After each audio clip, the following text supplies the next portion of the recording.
All right, in this lesson here, what we're going to do is continue on from the last lesson, which was the first of the control statements lesson, where we took a look at branching. This lesson here continues with control statements, where we'll be looking at how we can do looping. We're going to take a look at things such as do loops, whiles, for loops. We're also going to look at how we can break and continue while dealing with loops as well. So with that, let's go ahead and hand it over to Mr. Joel. All right, so let's go ahead and look at the almighty while loop, which is very cool. So let's go ahead and put some stuff in here. Actually, you know what? Before you even put some code down, let's talk about loops. What's the significance of a loop? Well, basically, what if you want to do pretty much the same task over and over again with maybe, say, different values to work with? Okay. So what we can do is say, I want to run this command 30 times. And with our loop, we can run the same commands or group of commands over and over again. And that beats having to, let's say, copy and paste those commands 30 times. Right. Or even, here's one better for you.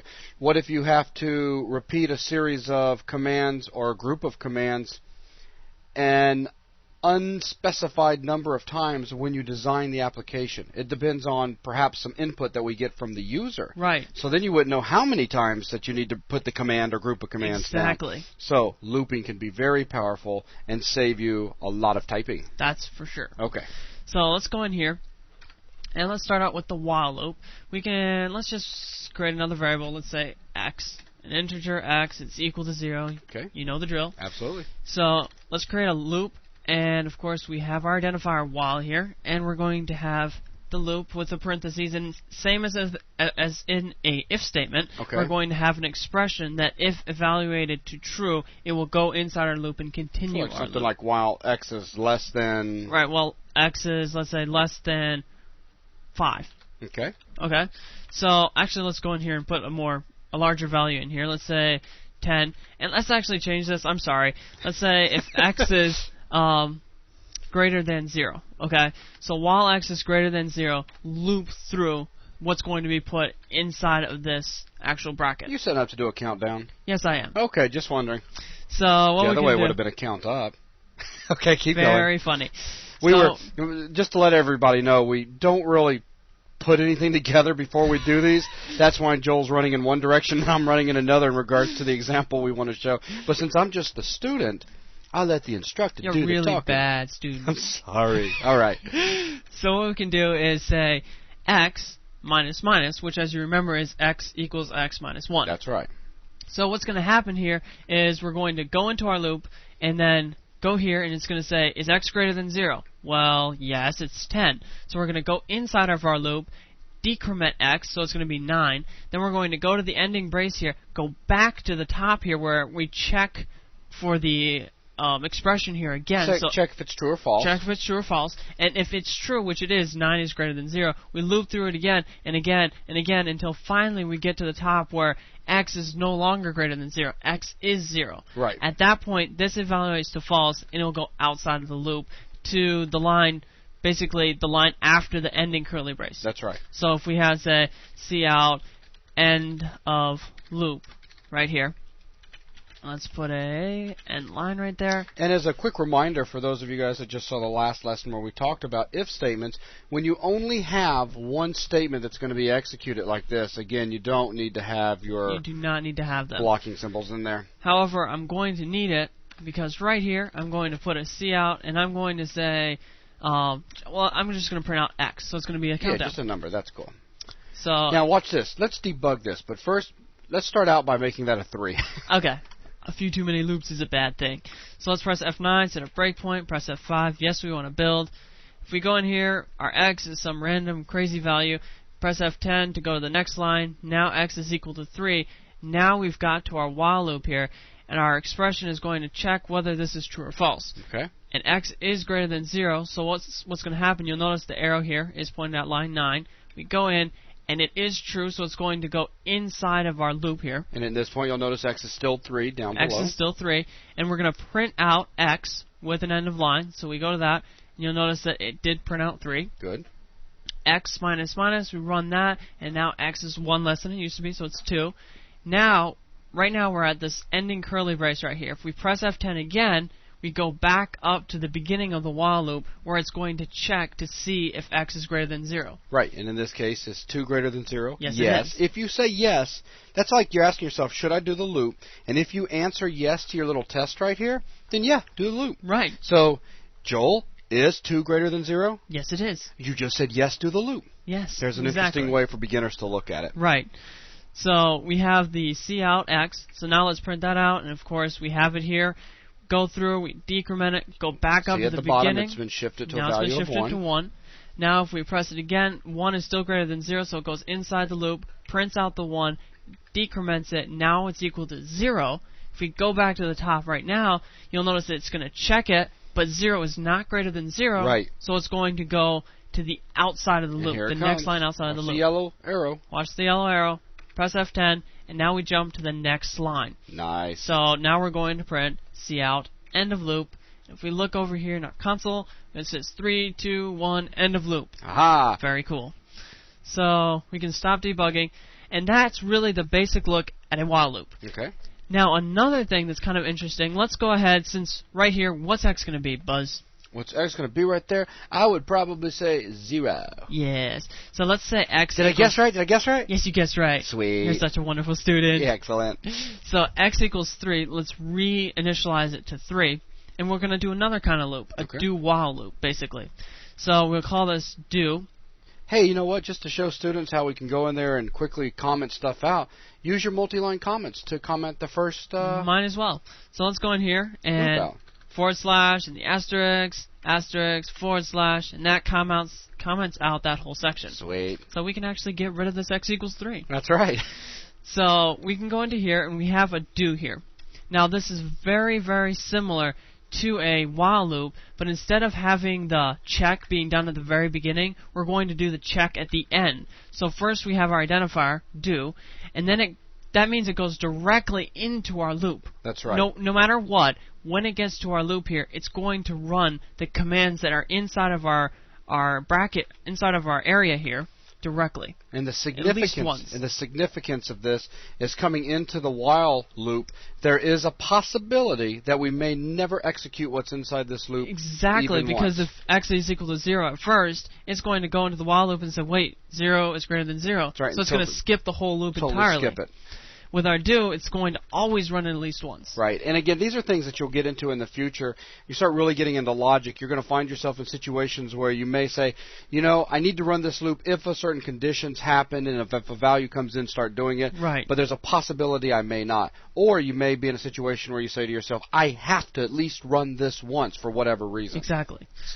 There you go. Okay. So let's go ahead and, well, now what we need to do is after our do and the braces, now we have to actually say our condition. Right. So we can say while, put this in parentheses, and do exactly the same thing. X is greater than 0. And now we need a semicolon. So remember, we do need a semicolon after this. So inside of our do loop, let's do exactly the same thing as we did before. We can say X and L, X minus minus, semicolon. Okay. So let's go into here just so you can see what's going on. So let's put a breakpoint there. Actually, let's just leave the breakpoint up there. Go into it from the top. So run that. Now if we press F10, initializes it to 3, goes down to our do loop, and now you'll notice we're already directly inside of our do loop. It did not check. That's right. We have to. Right. So if you look down here, we've already printed out 3. Cool. So we decrement, checks, goes back to the top, prints out 2, decrements, now it's 1, 1 is greater than 0, goes back to the top, prints out 1, decrements it, 0 is not greater than 0, exits out. So we get the exact same output. Right. However, what if we were to, for example, let's go in here, and let's say this is 0. Right. Okay? And let's uncomment this just for now. And let's see what happens if we do this. Let's run this. Yes, we want to build. Okay. So now we initialize our x to 0. And with our while loop, it's going to check the condition first. So when we run this, it directly skips our loop. Right. But however, if we get to the do while loop, it's not going to skip it at all. It directly goes into the loop. Absolutely. So it's going to print out 0, decrement it. It's going to be negative 1 down here. And negative 1 is not greater than 0 last time I checked. Right. So it's going to exit out of the loop and print end of loop. And you'll notice we do get a 0 end of loop. You got it. So very cool. And finally, I guess there would be the coolest loop of them all, the for loop. The for loop. That's always the coolest. Absolutely. So we can go in here. Let's delete all of this out just to make things a little bit more clean. Just a little cleaner. Yeah. And let's go in here and type for. Now there's 3 parts of a for loop, basically. We have the initialization, the condition, and the increase or some kind of command that we can run that's going to have some sort of change to our loop. Increment or decrement. Increment or decrement or something like that. Right. So what we're going to do, the first one is going to be the initialization. So inside of here, we can actually declare an integer. We can say int I equals 0. So inside of our initialization, we've declared an integer I and set that equal to 0. Okay. And we can put all of these 3 parts are divided separated by semicolons. You got it.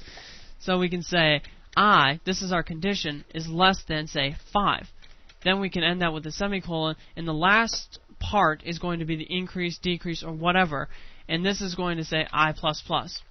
So let's end this section off with our curly braces, and what this is going to do is it's going to say, very first thing, when we get into our loop, it's going to initialize I to 0. So this is going to be run one and only one time at the very beginning. Then it's going to say, is I less than 5? Okay. If it is, it's going to go into the loop and perform some function. So we can say cout I, so end L. Okay. Now it's going to, after it prints this statement, it's going to go back to the top, as in our while loop, and it's going to check again, is I less than 5? Actually, it's going to, it's going to run this I++. After it runs I++, it's going to check again, is I less than 5? Well, after it's plussed it, incremented it, it's going to be 1 now. Right. So 1 is less than 5. It's going to go through it again and again and again until I is no longer is equal to 5. That's right. Once I becomes 5, 5 is not less than 5, then we're going to simply exit out of the loop. So let's kind of see how this works. Let's go ahead and put down another breakpoint, press F5. Yes, we want to build. And let's go in here. And you'll notice that I is currently a random value. It's going to run that. And right now we've already checked once to make sure I is less than 5. Okay. And we're going to print out 0. We're going to go through. You'll just make sure you see this. We did print out a 0 in our console. And if we go back, it's going to go back to the top. And it's going to increment it first and then check it. So it incremented and checked just then. And I is still less than 5. So we print, go back to the top. I is now 2. I is now 3, I is now 4, and it's going to go through it one more time. I is now 5 when we do this. Right. So if we run this, you'll notice we exit out of the loop. Right, we don't do the inside of it. Right, so you'll notice we print out 0, 1, 2, 3, and 4, not 5. That's right. So we exit that out, and you'll notice it says end of loop, all is good. Another thing you may want to know is that we can have this to be, say, a decrement. That's right. And we can go in here and say I initially equals, say, 5. And we want to say loop until I is greater than 0, while I is greater than 0. Right. So if we run this, yes, we want to do that. It's going to initialize I to 5. If you look down here, I is 5. I is greater than 0. Print that out, so we print out a 5. Then we go through, print out a 4, print out a 3, print out a 2, print out a 1. Now, if it decrements this, it's going to be less than 0, so we exit out of the loop, and you'll notice we say 5, 4, 3, 2, 1, and then end of loop. Very nice. Also, just as an extra thing here, we can go in here and add a comma and have other sorts of statements that we can put in here. So we could say, let's say we had an int x, okay? We can go in here and say x plus plus. So let's say x, we'll initialize it to 0 at first. Okay. And we'll say that every time this is decremented, we're going to also increment x. So if we say cout x as well, you'll notice what we get here. Actually, just to make this a little bit more clear, we can say I equals, and then we'll output that. We can say x equals, and then we'll output x. So let's go into here, run this. Yes, we want to build. And we get down to here. So we're going to initialize 5. You'll notice I is equal to 5, x is equal to 0. So it's going to print 5 and 0. It's going to go back to the top, decrement I, and check I if I is greater than 0. So look down here, 5 and 0. Press it. Now it's 4 and 1. And let's not forget that x also got incremented as well. Exactly. Okay. So if we output these out, you'll notice that we get 5, 0, 4, 1. And if we continue to loop, continuing to look down here is to see how they're kind of going to cross each other. Actually, they already did cross each other. And then it's going to print this one more time. So we have 5, 0, 4, 1, 3, 2, and then 2, 3. Okay. And then if we print this one more time, now if we decrement I, you'll notice that I is 1. If we decrement it, it's going to be not greater than 0. So it's going to exit out of the loop and say end of loop. And you'll notice we get this really cool pattern going on. So actually with that, that basically wraps up basic loops. True. Though we could go ahead and throw one more thing in there, and that is break and continue. Yes, very important. So let's say there's some special condition that we may want to exit out of. Let's say if we change this to 6, and let's just kind of say yes, we want to do that. And you'll notice that at some point here, I, 6, 0, 5, 1, 4, 2, and 3, 3. You'll notice that I and X at this point are going to be equal to each other, right? So what if we wanted to set up a condition to say exit out of the loop if I and X are equal to each other? Sounds good. So let's press any key, and let's go into here and say if X equals I, as we did before with our if statements, we can just say break. Okay. So in other words, it's going to say, okay, if they're equal to each other, break out of the loop. So it's going to, right when it hits this statement, exit completely out of the loop. Right. So let's kind of walk through this just so you can see how this works. So we initialize our X, we go into here, and we print out the first two. So we have 6 for our I, 0 for our X. Go through this, 5, 1, 4, 2. Now it's 3 and 3. So when we after we print these two out, we check to see if X is equal to I. And then we're going to step down into the true portion of the if statement. Right. And then we break out, and it directly skips down here, so we don't actually finish the entire loop. So if we look at our console, we stopped at 3, 3. We stopped at 3, 3. There you go. So very cool stuff. Also, there's a continue, which might be very, very important to you. Let's say we have right here. What if we wanted to just cut everything that's outside of here? Say we had a cout statement here that says this is an annoying message or something like that. So we can print that out. And let's just get rid of this for convenience sake. Let's say, well, maybe if X does not equal I, so when they're not equal to each other, we want to continue. So what that's going to do is when X does not equal I, which is most of the time except for one time, it's going to continue. Right when they equal each other, it's going to print, this is an annoying message. Right.